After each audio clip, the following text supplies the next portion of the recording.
What's up, YouTube? It's your boy Breeze and I'm back with another video. I ain't been on here for a long time, man, but you know, I'm back now. About to start doing a lot more videos, a lot more reaction videos. You know, as you see, I got my boy DMX back here now. Yeah, step the game up a little bit, you know. Got a little lightning up in here, you know. But anyways, I'm about to react to this video, 5 missing people who actually turned up alive. You know, this is my first time reacting to this. And make sure you like, comment, and subscribe. And follow me on social media. It's gonna be in the description, you heard. But anyways, let's get to the video. Go.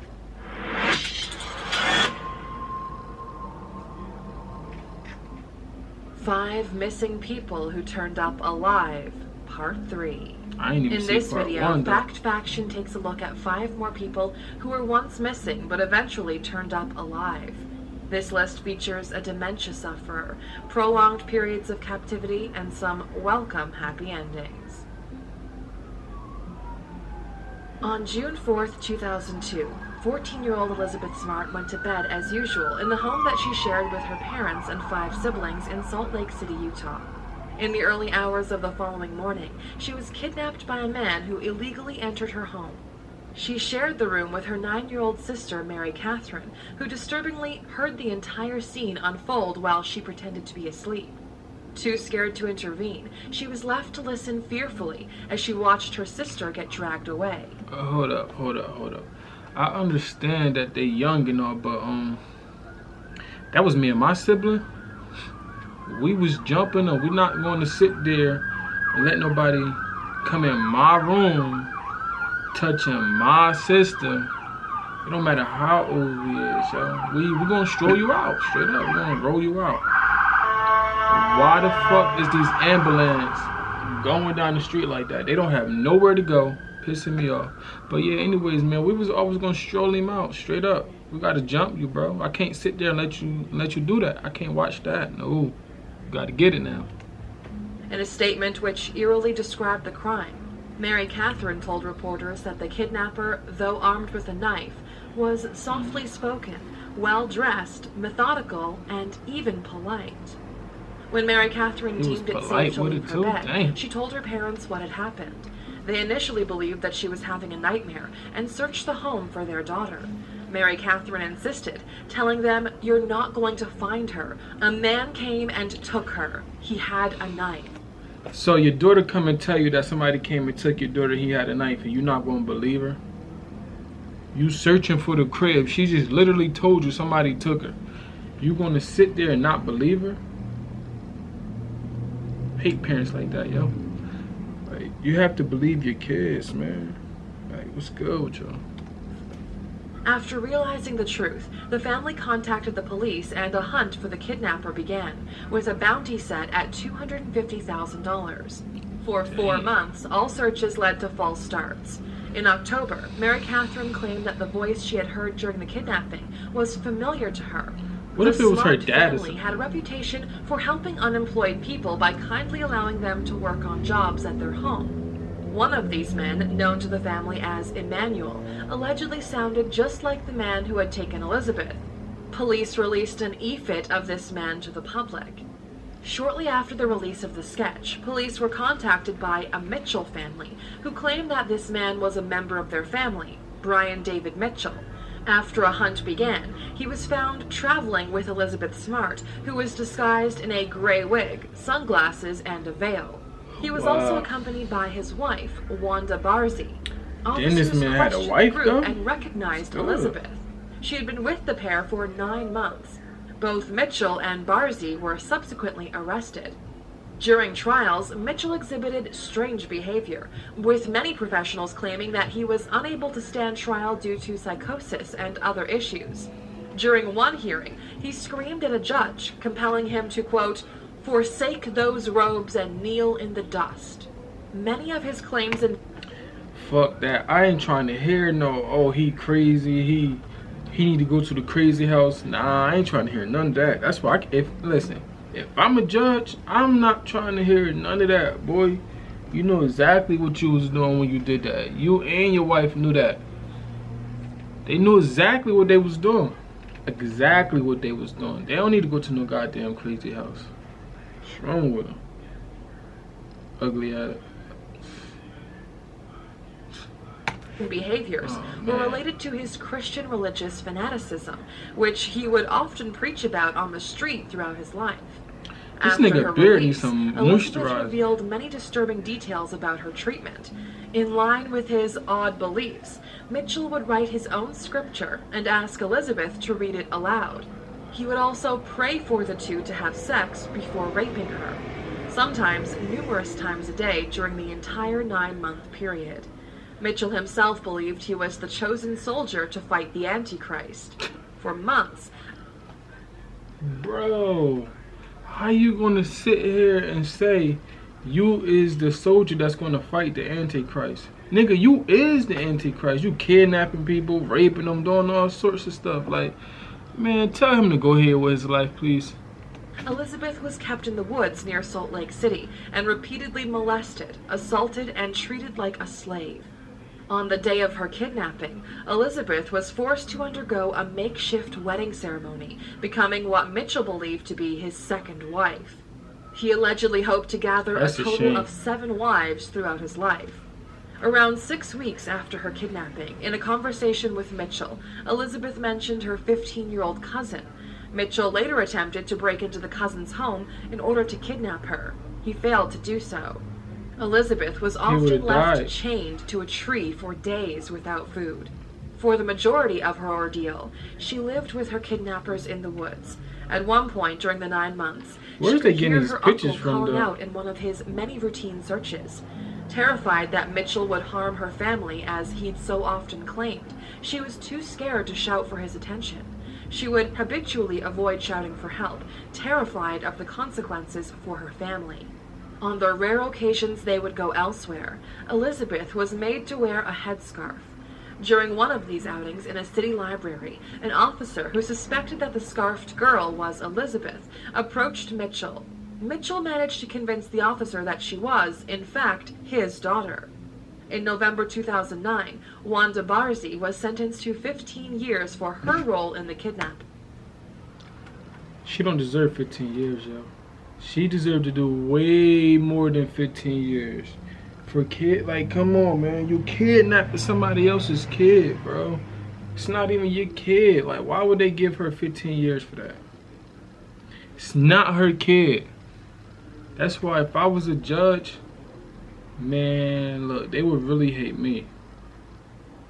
Look at her. She deserved way more than 15 years. Way more than 15 years you deserve, you old, wrinkled, back of the milk carton, Slim Jim head ass. Brian David Mitchell was handed a sentence of life without parole. Elizabeth is now happily married with 2 children of her own and often speaks publicly about her ordeal. Adopted at 4 years old after being placed in an orphanage at the age of 6 months, Steve Carter saw no need to hunt for his biological parents. But when he found a picture on a missing children's website, he was shocked by what he found.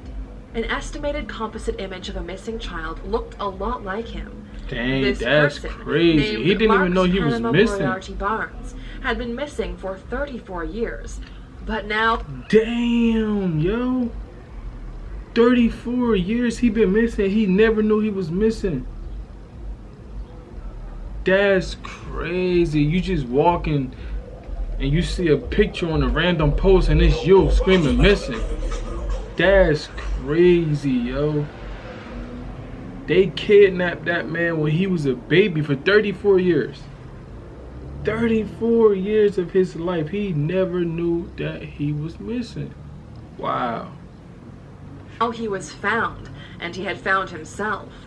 After digging deeper, Steve discovered that he was, in fact, Marks himself, and had been kidnapped by his own biological mother at only 6 months old. She claimed to be heading to the store, but never returned. a sufferer of mental illness. This is the second time she he was disappeared kidnapped with by her his son. own mom? The first time, she returned after a while. On the second occasion, after 3 weeks, Steve's biological father filed a missing persons report to no avail. He also searched the island of Hawaii where the three lived, but could not find his missing son. Unknown to Steve's father, Steve's mother had taken their child to a stranger's home. When authorities finally intervened, Steve was placed into care in a home only 50 kilometers from where he had lived with his parents. His mother was institutionalized in a psychiatric hospital. She disappeared a few days later and has not been seen since. He Although wasn't even that Steve far lived a happy away. and comfortable life with his adopted parents, he claims that some details always aroused suspicion, including the fact that his birth certificate was created when he was aged 1 year old. After a DNA test confirming his identity, Steve called his older half-sister. She admitted that she assumed her brother to be dead. Despite this, she had optimistically encouraged police to continue the search, which led to them posting images online. Steve then found one of these images. Had it not been for her insistence, Steve Carter would still be ignorant of his true identity. That's crazy. That's him. That's definitely him. On June 10, 1991, 11-year-old J.C. Dugard was kidnapped while walking home from school. Snatched from just outside her home in South Lake Tahoe, California. She spent 18... This is why little kids don't need to be walking home from school by themselves, yo. Like, I don't care if they're 11, 12, they do not need to be walking home by themselves, man.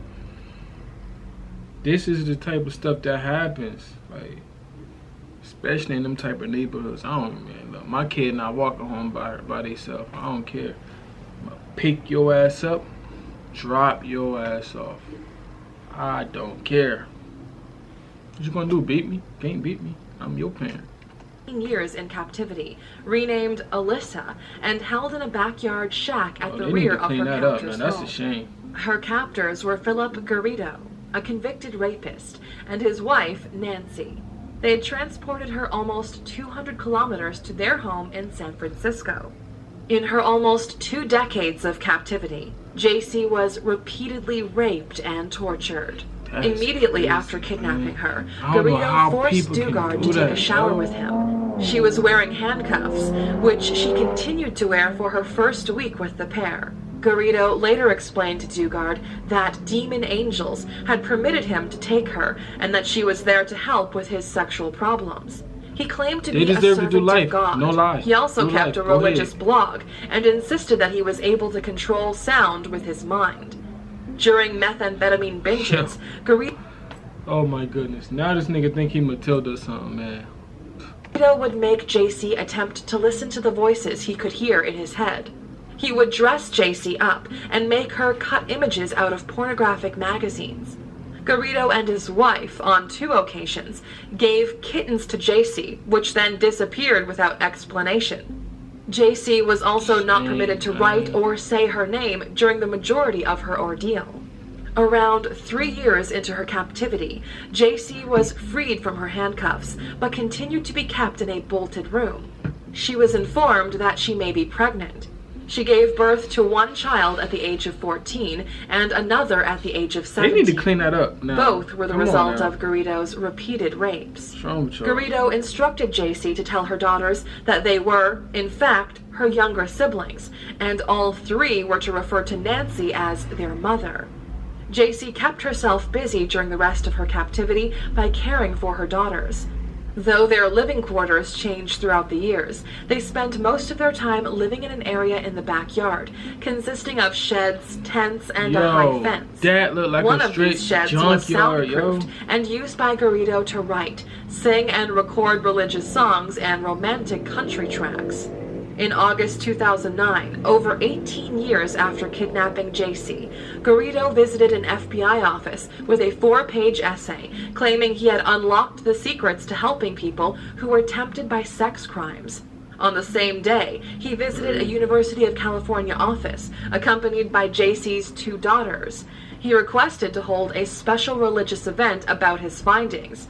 Their suspicion arose, and police got involved before discovering JC and her daughters. When first questioned, JC claimed to be on the run from a fictional husband, claiming that Garrido was her savior. She maintained her false identity as Alyssa, telling officers that Garrido was a, quote, changed man, in spite of... So he got all up in her head, having her believe in whatever the freak he wanted her to believe. And she knew she was kidnapped. She knew she was being molested. She knew all of this. And you're going to sit there and lie to the cops like that? You're going to really sit there and lie to the cops like that? They right in front of you. You're lying to them. That shit is, yo, that is mind blowing, yo. Like, oh my god. Did she really want to be helped or did she not? Screaming here, change man. Bro, stop it for her. His previous sex offense convictions. She also told officers that Garrido was, quote, good with her kids. After further questioning, the truth became apparent. After his arrest, Garrido has continued to insist that he is a changed man, writing many documents relating to the rehabilitation of schizophrenics, claiming that his previous actions were disgusting. He told reporters that the rescue of JC is a, quote, powerful, heartwarming story. Both Nancy and Philip Garrido were sentenced to life in prison. JC continues to raise her daughters, who, so indoctrinated by their entrapment, cried when they heard of their father's arrest. JC and her story have been the subject of many documentaries and 2 autobiographies.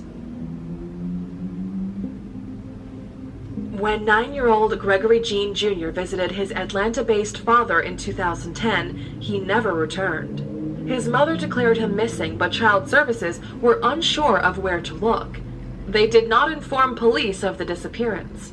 The mother, too, refused to notify police, seemingly because she was afraid to do so. Believed to be an immigrant from Haiti, she may have been fearing potential deportation in the event of contacting police. It don't matter if you're an immigrant or not, you still report your kid missing. If your kid is missing, still report them missing. So what, yo? You need to find your kid. Like, what's more important, yo? Your kid is more important than you are. So why not file for a missing person report? Like, come on, man. I understand you're an immigrant, you might be scared, but you need to find your kid, don't you? Gregory was later discovered behind a false wall in a cupboard of the home he'd come to visit 4 years earlier. For the entire duration, he had been held captive by his father and stepmother and treated like a slave. He was forced to clean the house and the yard and was routinely beaten with a stick. Though his initial treatment was not too shocking, the situation progressively became worse.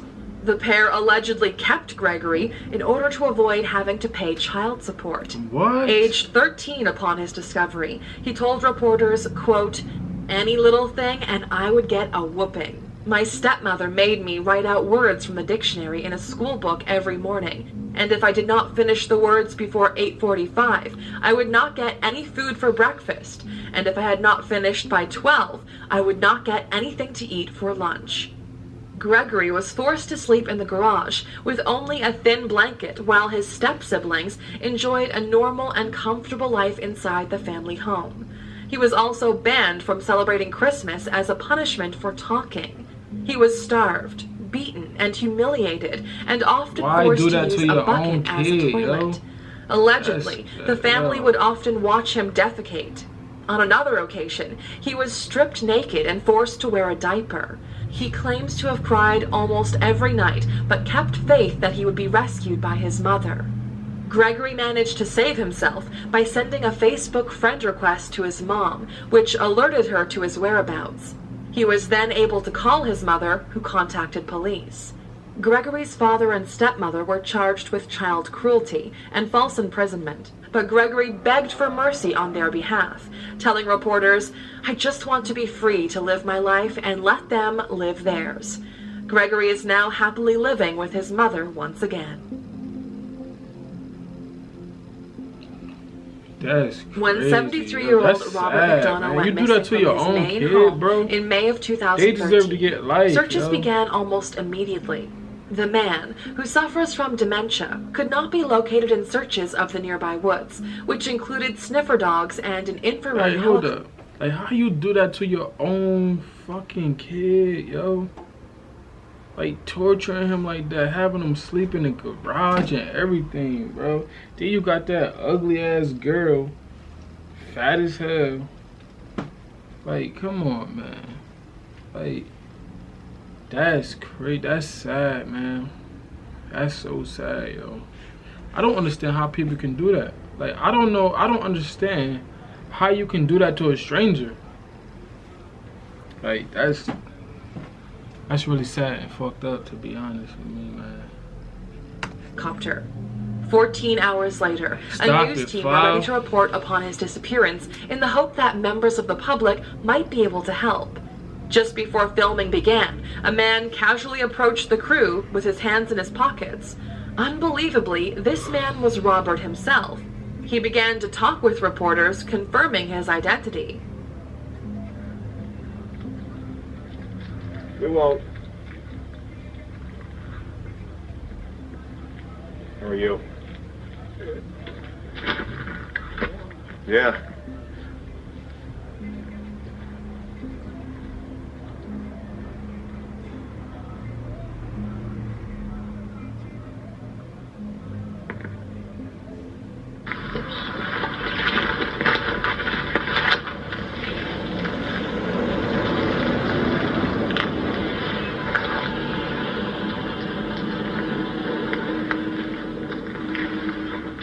In the video, he tells officers that he is not hurt and instead feels safe and well.